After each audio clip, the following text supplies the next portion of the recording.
call this meeting to order. It's about 2 minutes after 9. Commissioner Weir, will you lead us in the pledge of allegiance, please? Whoops. I pledge allegiance to the flag of the United States of America and to the republic for which it stands, one nation, under God, indivisible, with liberty and justice for all. I salute the flag of the state of Mexico and see a symbol of perfect friendship among united cultures. Thank you, Commissioner. Sorry.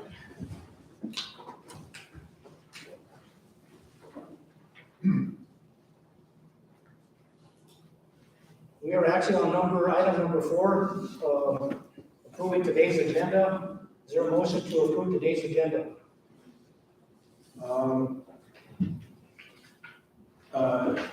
Mr. Chairman, I'll make a motion that we approve today's agenda. I'll second that motion. Let's do a roll call vote. Commissioner Weir? Yes. Yes. Commissioner Bedoya? Commissioner Ledoux is out. He had a family emergency, so he will not be attending unless we need him for a vote. We can call him, but he will not be here in person. Item number 5, approve notice of public input forum meeting minutes and the regular meeting minutes for September 27, 2022. And I called, there was one question that I had and got it corrected, so I don't know if you have any questions on that. I read the minutes and was okay with them. Okay. Mr. Chairman, I'd like to make a motion to approve the notice,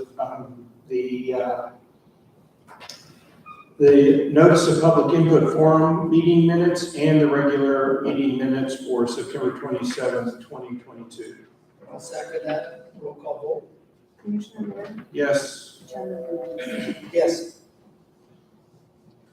We are on item number 6. And before we do that, I always ask, to use your cell phone. If you have it with you, please put it on mute.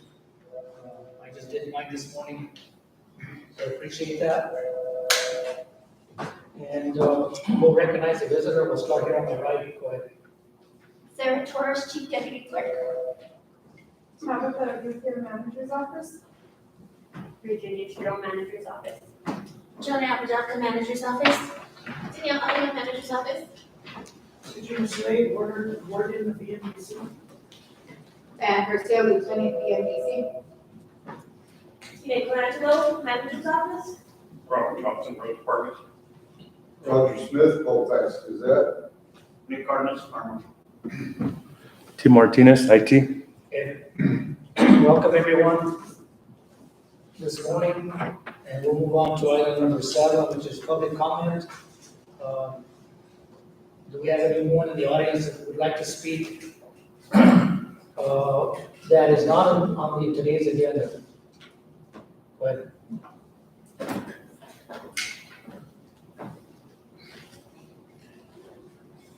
Hi, my name is Virginia Strome. I'm the new Colfax County Solid Waste Coordinator and E911 Coordinator.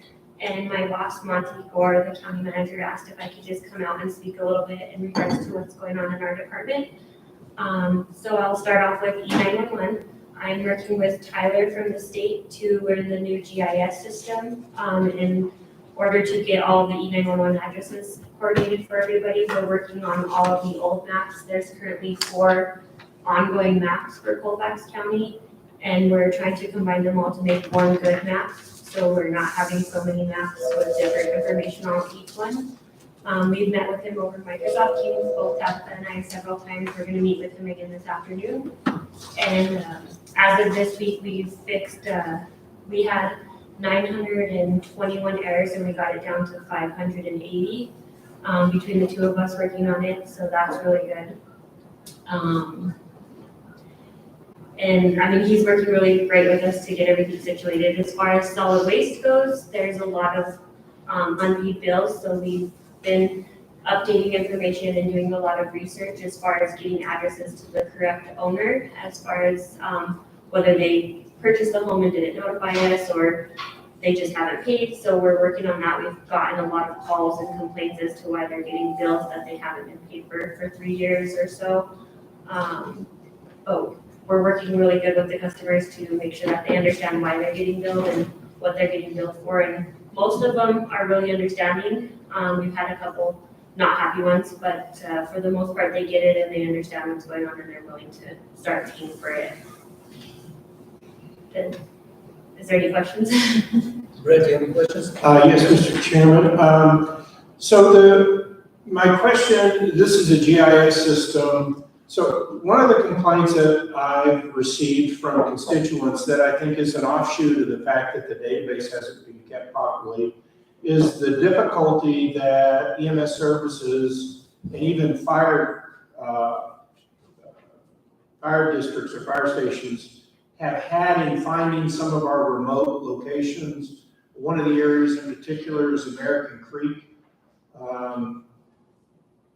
And I'm curious if this is something that, how do we test this to know? Like if it's a GIS system, how do we know that when we go to that map or when one of our emergency services goes to that map, that the dot on that map that says here's that address is in fact the right location? Because again, hopefully this will be corrected, but we actually had a fire department, a fire was reported, this was just this summer after the main fire. A fire was reported, the fire department, which is literally less than a mile from this house, but the house is back up in the woods, could not find the house. And the homeowner had to put the fire out themselves with a garden hose. So fortunately nothing bad happened, but literally the fire department couldn't find them because they were relying on the GIS map. And the dot, I guess, for this, or either the address wasn't in the system at all, or the dot was at the wrong place, I'm not exactly sure. But how do we know, what can we do to test this, especially in some of the remote locations, to assure that these locations, the physical locations that are attributed to addresses are accurate? So I'm sorry, I don't have an answer for that, but let me elaborate a little bit. I can ask Tyler today in our meeting if there's something we can do to test the system to see how it works functionally. But I would like to address that one way that we are trying to get the dots in the correct spots is we measure the road on our maps so we can verify approximately how many miles it is into the road, and that's how we determine which number they're getting. So that's going to help the fire department pick which driveway they need to if there's not great numbers or anything like that. So if we say, it's going to be number 5 out of 10 houses on this block, they're going to know it's going to be approximately in the middle. So that'll help them definitely. But as far as testing it, let me talk to Tyler and I will definitely get back to you on that. Okay, thank you. I just had a couple of questions, Virginia. So how do you coordinate this with the dispatch here at home? So what happens is once a month, we send a copy of our map to the state of New Mexico, and then they put it in some sort of program that the EMS and the police department and the sheriff's department and everybody can use. I don't know exactly what they do. That's more of their behind the scenes kind of thing.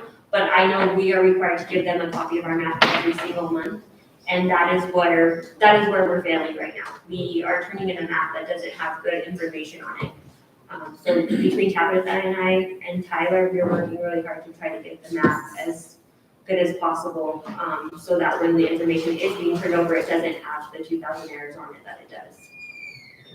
Thank you. One other question. So it's my understanding that you have been working, both you and Tabitha have been working with the assessor's office. Yes, Could you we work. just kind of explain what you're doing there? Yeah, so what we're doing is, we're not working with the assessor's office for E911, but we're working with them for solid waste. Okay. So what we do is, in September, we sent out our quarterly billing, and we got a lot of them back, a very lot. So what we're doing is we're researching using the customer site as far as the assessor's office goes, and we are also using the customer site for the clerk's office. So the first thing that we're doing is we're going into the assessor's office to find out who the new owner is. Once we find out who the new owner is, we can then go into the clerk's site and find out when they became the new owner. So then we can notate on our account, such and such person owned it at this time, they sold it in 2019 to this person, and then we can verify that with the assessor's office. Both Desiree and Joe have been really helpful at looking stuff up for us when we can't find it where we need to. with the customer site. And so what we're doing is we are getting the up-to-date information, and then we're mailing out the bills to the correct owners. I know that was one of the things that was lacking was coordinating that information between the assessor's office, and for the solid waste. So I'm glad to hear that you all are working together and getting that information along with your Reyena's office, so. Yeah, and with Monty's permission, I'm working with Christy to get access to their system, so I'll have my own login, so I can actually go in and look at stuff that's further back. So I'm not having to go through the clerk's deeds and look through every single one to try to find the property that I'm looking for. Whereas I'll be able to just look them up in the assessor's office, and every deed that was filed with the clerk's office will just be there notated, and it'll be a lot easier to find out who owned it, when they owned it, who I need to send the bill to, and who owes what. Mr. Chairman, may I ask you one question? So in relation to solid waste, I've also had a few constituents who have come to me with billing issues. And they feel like these billing issues were never resolved. And so basically they were getting late fees. I advised them to pay their bills, but if they didn't believe the late fees were accurate, to not pay their late fee, but to pay the rest of their bill, or they would incur more late fees. But at what point will you be ready, because I know you have a lot of catch-up work to do, and we really appreciate this, but what point will you be ready to readdress some of these older issues where people believe that they were not properly billed and there was no resolution previously? I'd be more than happy to take those on now. One thing I can say to help out with that is when people call now that I've been talking to people, so penalties were not assessed for the year of 2020, 2021, or 2022. So anything that is a penalty, it's from 2019 and back. The last county manager agreed that there would be no penalties due to COVID for the last 3 years. So if people are questioning penalties, it's going to be from 2019 and back. What I have done so far with a few of the people that have called to complain about that or concerns about that is as long as they can prove to me that they will make monthly payments to get themselves standing correctly, I'll waive the penalty fees. Most of the penalty fees are not more than like $25. They're like $3 here, $3 there. So it's not a lot of money that's getting waived, but if they can prove to me that they'll pay $50 a month or $100 a month, I won't give them another penalty until they're done paying it off. And I know this may be actually a different topic that the commission may want to discuss, but I guess my recollection, I don't recall the commission ever approving the abatement of penalties. Did we do that? So who made that decision? Well, she said apparently the previous county manager, Mary McCurd. So since we have ARPA money and we're still trying to figure out how to spend that ARPA money, one of the things that we can do is reimburse ourselves for lost revenue that was associated with the pandemic. And this is a specific case, so it may be worthwhile. My recommendation, Mr. Manager, is that we go back and do research and see how much those abatements were so that we can reimburse ourselves out of ARPA funds.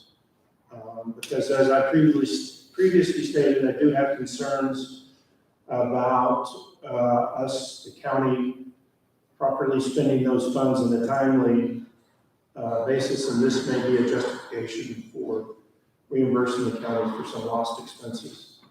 Mr. Chairman? Absolutely. We will certainly follow up on that, Commissioner Ware.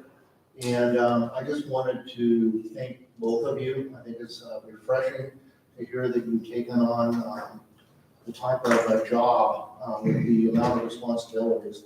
And the one thing that I observe is you're actually having fun at it, and you're making rapid progress. And especially on the GIS, E911, I think to get those addresses corrected, and up to standard. I think the state to do that. I just couldn't be prouder. I think you're doing an excellent job. And I just wanted to say thank you publicly. Thank you. And I also want to thank you all for doing that because it's very clear that in our county, we have a lot of elderly people. And, you know, for a couple of years, I've gotten calls, you know, from some elderly people that have had strokes and are very concerned on whether or not, you know, the ambulance can get there, the fire department can get there. You know, I've tried for years trying to work with the previous E911 employee that was here before. Went nowhere with it, to be honest with you. So I am very pleased to see Monty keeps me updated almost weekly, if not weekly, not every day, on exactly what's going on there. So I know exactly what you guys have been doing there, and I appreciate that as a county commissioner, because I do worry about and I think we need to keep that in mind, that, and you know this, that both of you all know this, that we have a lot of elderly here in our county, and that's one thing that I think should be expected of us as a county, to make sure that that is updated. And I know you guys are having to do a lot of backup. It's been a mess with the previous employees that were here running the E911 and the solid waste. So I'm not gonna get into what Monty has told me what he's found, but you know, you guys have your hands full. And I appreciate both of you all working hard and trying to catch up, and it's gonna take a while to get that done. So most importantly, I think, is what Monty's done, is to make sure that you all got the training for the E911, because that's very important. So I wanna thank you all for doing that. Appreciate your report this morning. No problem. And I'm working on exemptions now too, and I'm working on some that were from the previous also, so we're trying to catch that up now too and so hopefully I'll be able to present some of the exemptions here pretty quick to you guys also. Appreciate it. Do you have any other questions? No, Mr. Chairman. Do you have any? No, and if there's anything my office can do to help you guys out, if you need us to actually see about getting you a sign-on, so you can go directly into our system, so you don't have to go in through the other side, would be more than happy to work with them and try and Is get it easier or better to go in with a sign-in, or not necessarily? It's easier. Is it, okay, if that's possible, we would love that, if you don't mind. Okay. Yeah, just come down. Anything to make it easier, so we can get stuff done quicker and more done. Right, just come down and we'll see about getting you guys set up. Okay. Okay? Thank you. Appreciate that, Renee. Thank you again. Keep up the good work. Thank you. Thank you. Thanks. And I would like to mention, you know, it's an honor to go up and visit with them. You know, they're always real happy. They don't treat you as a department head like you're an inconvenience when you come up and visit with them. You know, it's nice to come up and actually get assistance from the office. So thank you, guys. Thank you, Madam Clerk.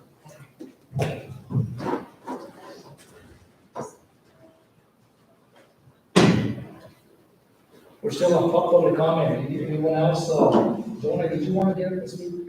No? Oh, it's on the next one.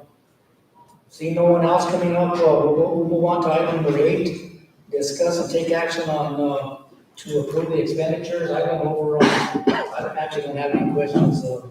I went over them and I didn't see anything that stood out. So I would like to explain something, because this has been in the public eye of late, and I would like it to officially be on the record of the minutes. When it comes to writing checks for expenditures, the county commission does not approve checks prior to their issuance.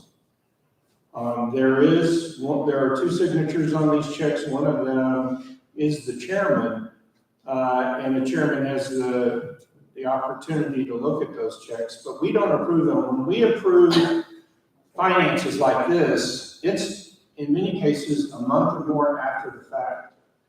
So, and we get a report. We don't actually see the detail of the expenditures. We get a report that says, here's your expenditures for the month. It's up to the commission to be able to identify areas that may be of interest or question, and we actually have to request that information from the finance department, which is a key reason why moving our meetings to Tuesdays has been helpful, because previously we had our meetings on Mondays. We would get the report often on Thursday, and there was no staff available prior to the meeting to provide us with the information. So we really limited our ability to ask questions about topics, not just finance, but other topics. So I just want to make sure that that's clear. I'm not trying to shun any responsibility. Ultimately, the buck stops here, and I'm a big believer in that. So I'm not trying to shun that, but I just think the actual process that the county goes through is important for the public to know, that the department heads sign off on invoices, or at least should. Then it goes to finance, who doesn't determine the validity of it. Their responsibility is not to determine the validity of an invoice as much as it is to determine, are the dollar amounts right? Is it in budget? Has it been coded correctly? Those types of items. And then it goes, and Jonah, correct me if I'm leaving anything out, but then it goes for the checks to be printed, and after they're printed, then at that point is the first point when the chairman has the opportunity to look at anything in detail. And then, like I said, generally approximately a month later, the commission gets provided a report, and it's a summary report. It's not technically a summary because we do see all the expenditures that are written, but we don't get the detail, like we don't see the paper that goes with it. It's just a report. And I just want that to be clear in the public's mind, that that is the process we go through. Now, based on current events, we may have to readdress those procedures and assure that that we are, in fact, approving invoices appropriately.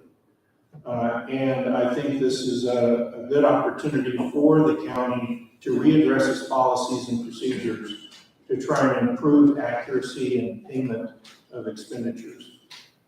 So anyhow, I just wanted to make that comment, Mr. Chairman. Thank you. Thank you, Commissioner Ware. Just let me make a quick comment also before you speak, Jonah. You know, we have a policy in place on how all this is handled. The question becomes whether or not, and I'll shut up after this, let Jonah speak, but the question becomes whether or not the policy was actually followed by the previous manager. So I'll shut up at this point, let you speak there, Jonah. Explain.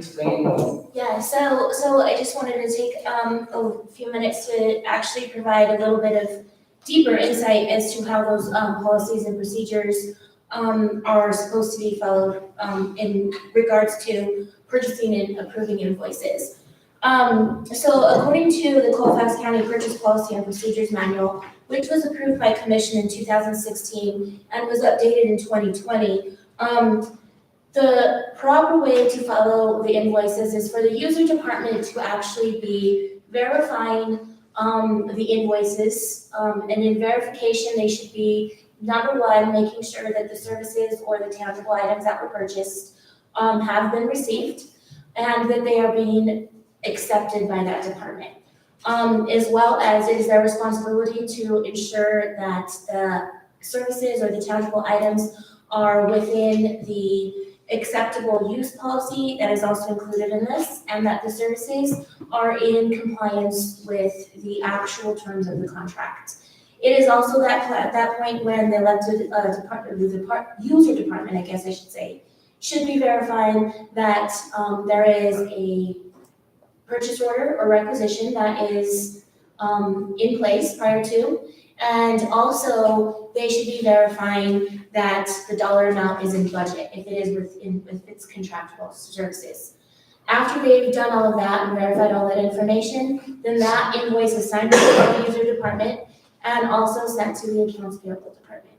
The accounts payable department actually inputs all of the invoices into the system by providing, either attaching a requisition, and if no requisition is needed, of course, then it's probably a contract. After that, it is passed on to the financial specialist, which is verified the dollar amount is matching the invoice, the correct fund number is used, and that the correct vendor is selected. After that is done, it is sent back to the accounts payable clerk for any corrections that might be necessary.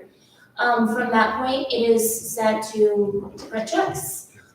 During that print, at the time that the checks are printed, it has been allowed for the county manager to release the signatures.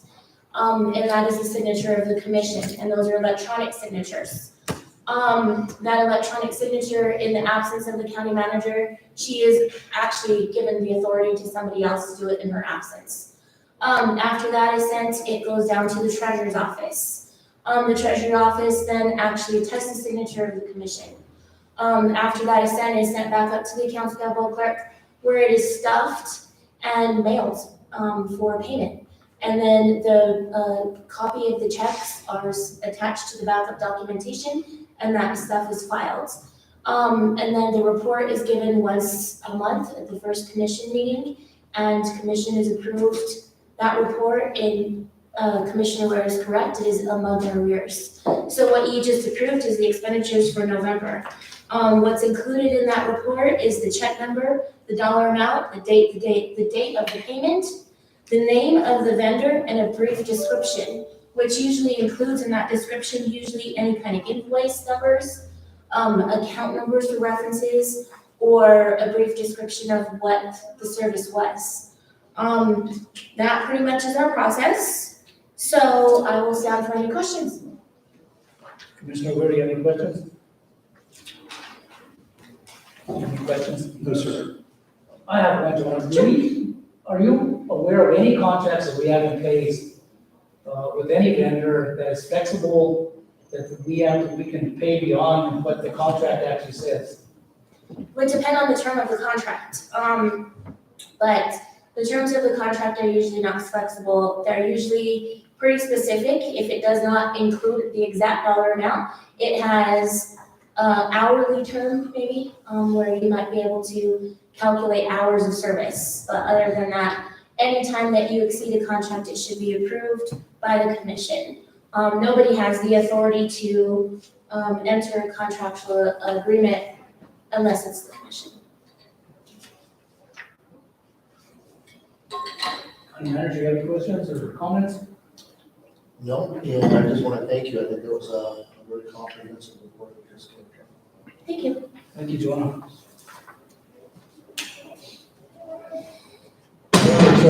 Let's go on to item number 7, for a motion to go into closed session.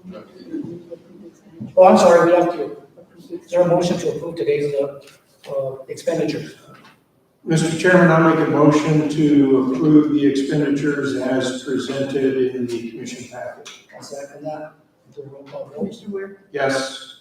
Chairman Fernandez? Yes. Okay, now, All right, item number 9, motion to go into closed session. Mr. Chairman, I make a motion that the commission move into closed session pursuant to NMSA 1978, section 12-6-5, 2009, report of forensic audit, I Bailey LLP. I'll second that motion. Let's do a roll call vote. Commissioner Ware? Yes. Chairman Fernandez? Yes, we'll be back hopefully shortly. That's you short. Hopefully shortly. You guys are.